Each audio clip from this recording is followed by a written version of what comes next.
उत्तराखंड विधानसभा के पटल पर आज यूसीसी बिल रखा जाएगा। अगर बिल पास होता है तो आजादी के बाद उत्तराखंड पहला राज्य बन जाएगा जहां यूनिफॉर्म सिविल कोड लागू होगा।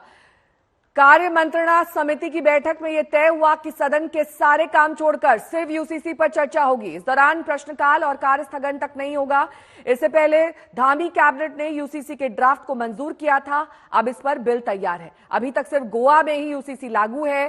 बीजेपी ने चुनाव से पहले वादा किया था कि राज्य में जीत मिलने पर यूसीसी लागू होगा। क्योंकि पूरा देश इस समय उत्तराखंड को देख रहा है और एक ये युगांतकारी समय है उत्तराखंड के लिए। पूरी देश की नज़र हमारी तरफ है कि ये बिल किस प्रकार से आता है, किस प्रकार की यहाँ चर्चा होती है। सभी लोग सकारात्मक रूप से चर्चा में भाग लें।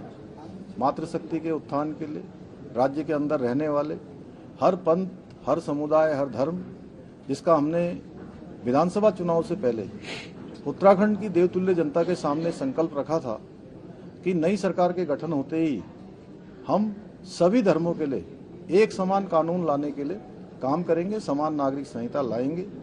वो समय हमारा आ गया है और हम सब गौरवान्वित हैं कि ये मौका, ये सौभाग्य उत्तराखंड को मिल रहा है। यूसीसी एक विषय है, बड़ा विषय है और सभी माननीय विधायक चाहते हैं कि सदन में प्रस्तुत करने के उपरांत उस ड्राफ्ट को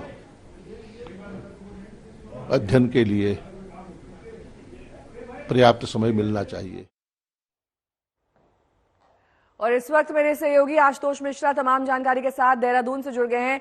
आशुतोष, उत्तराखंड पहला राज्य बनने जा रहा है यूसीसी लागू करने के लिए। क्या आज यूसीसी बिल अप्रूव होने में या पास होने में कोई अड़चन या कोई बाधा है या फिर निर्विरोध पास हो जाएगा?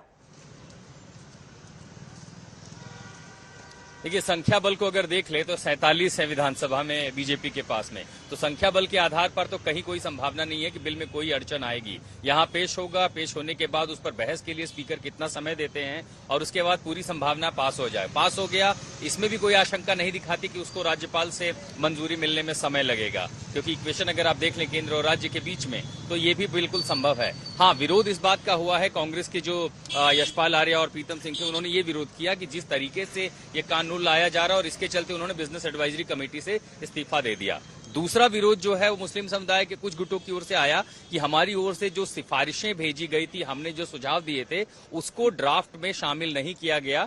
जो फॉर्मर जस्टिस रंजना देसाई के साथ 5 सदस्यों की टीम थी वो जरूर है, लेकिन विधानसभा में अगर मान लीजिए हंगामा भी है, प्रदर्शन भी है, तो संख्या बल सबसे बड़ी बात है और इसलिए मान के चलिए कि कानून को पास होने में कोई बाधा नहीं आने वाली। ये सुझाव भी है कि पर्याप्त पढ़ने के लिए उसे कमेटी के पास भेज दिया जाए और उस पर एक बार स्टडी की जाए और फिर उसे दोबारा सदन में लाया जाए। लेकिन वो कब होगा, वो फ्लोर ऑफ द हाउस पर ही उसका फैसला होगा। लेकिन फिलहाल ये मान चलते हैं कि कोई अड़चन नहीं है बिल को आसान तरीके से पास करने के लिए विधानसभा में।